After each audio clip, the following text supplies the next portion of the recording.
hoggaanka saddexda xisbi qaran ee Somaliland Ucud Kulmiye iyo Wadani ayaa maanta xarunta qasriga madaxtooyada kulan ku yeeshay kulankaas oo ay ku kala saxeexdeen heshiis rasmi oo laga gaaray qabsoomida doorashooyinka isbarkan ee golayaasha deegaanka iyo wakiilada.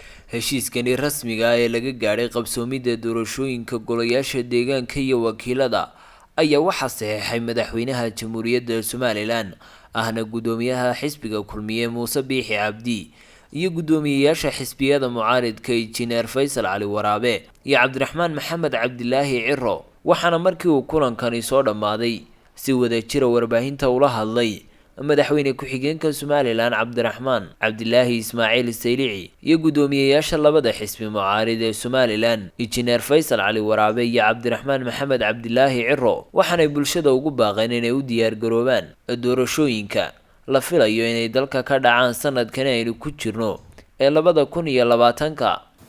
waxa maanta dhamaanteen ama qaranka Soomaaliya dhamaantii farxad weyn u ah in khilaafkii muddada dheer soo jiitamay ee Husseyniyada qabsoomida doorashooyinka Somaliland ee golaha wakiilada iyo golaha deegaanka inay maanta oo bishu tahay bishii 7 12 tahay sanadka 2020 oo maalin axada soo afjarmay una bedelay heshiis saddex xisbi ay gaadheen heshiiskii hore ee 27 bishii labaad la gaadhay. waxaan Ilaahay u mahadnaqaynaa in si wanaagsan hawshaasi muddo wada hadal dheer kadib in la soo gunaanaday saddex xisbi qaranna isku afkarteen in doorashadii loo dareero loona diyaar garoobo komishanka cusubna uu soo diyaariyo jadwalkii doorashada waqtiga ugu suurtagalsan ee muddada ugu gaaban sanadka 2020 ka ah.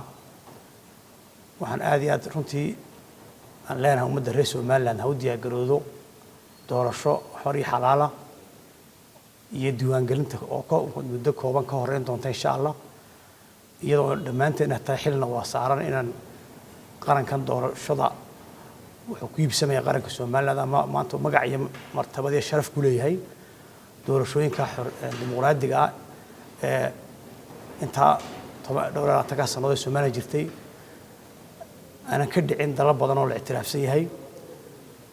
maantana waxa halka magaceenu ku meel maraa ama adduunyadu inagu majeerataa waa nabadgelyada iyo doorashooyinka dimuqraadiga dalka dhaca.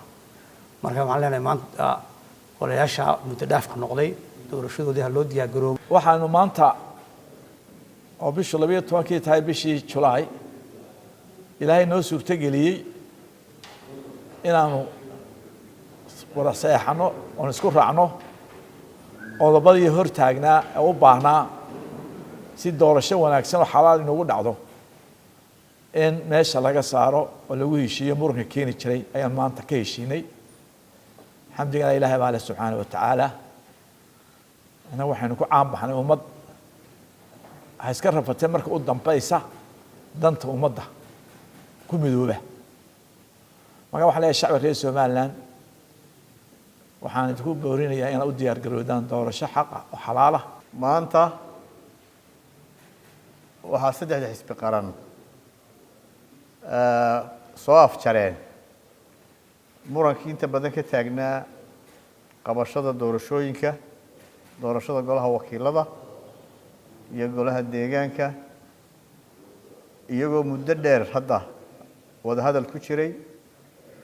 waxaana isku waafaqeen saddexda xisbi in wixii caqabad ahaa dhammaantood laga hor qaado doorashadina insha Allah inoo qabsanto